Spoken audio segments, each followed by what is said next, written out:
why are we discussing about investing in plot in RUIRU or RUAKA Mm-hmm. and not investing in stock markets in GM, Ford?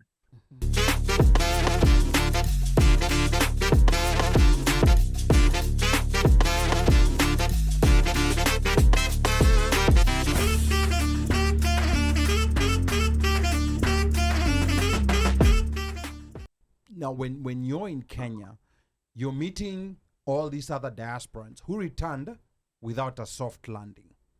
So, talk to us about the experiences because we've had so many success stories. Like we see them always on social media, we see them being interviewed. But what about, like we're talking of the law of averages, like the average diasporan who relocated, what is their life like? The ones who never got a soft landing, they never got a General Electric to pay for their relocation.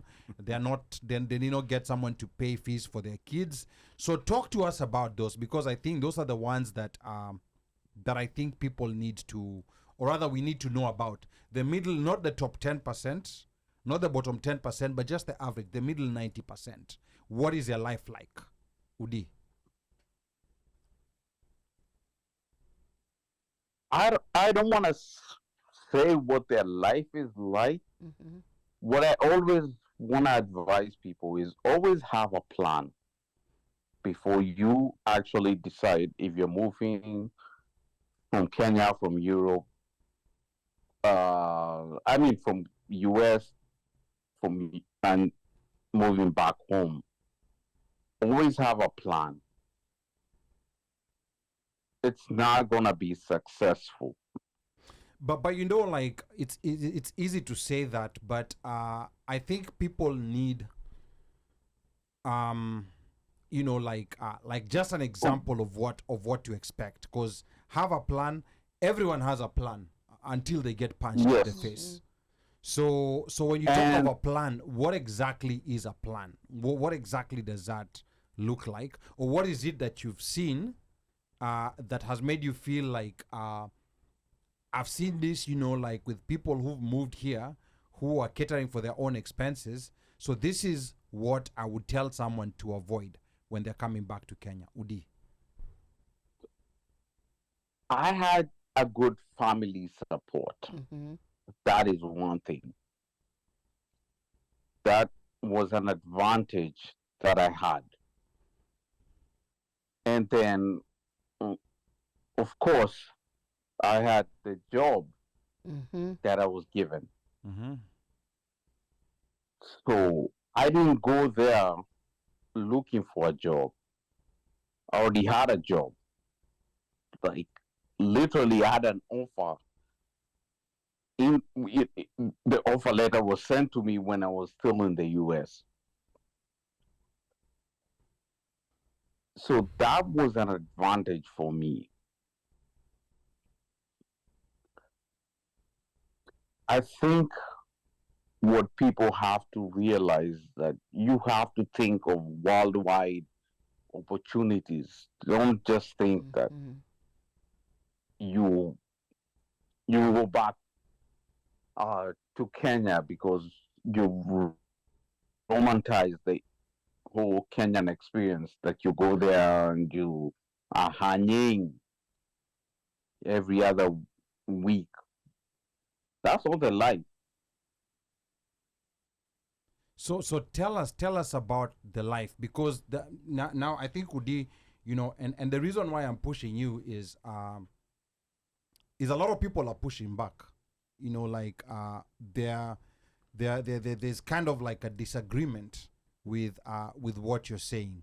So talk to No, us based on the experience of people who've been in Kenya in 4 week bursts, like either every year or every 2 years. Like and what is I'm day to not day life? I'm not disagreeing with people who want to go back to Kenya. I'm not disagreeing with that. I lived there for 5.5 years. Mm-hmm. So, and I enjoyed my time there. And my kids, basically, I would love for them to go back there. Mm-hmm. That's not where the disagreement is coming from. Mhm.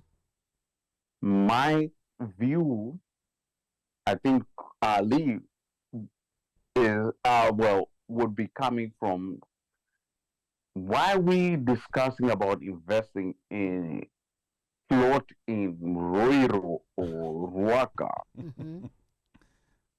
and not investing in stock markets in GM, Ford, Mhm. Facebook, because our kids are never gonna actually move back to Kenya. We have to be realistic about that. Let's be honest. My kids will never live in Kenya.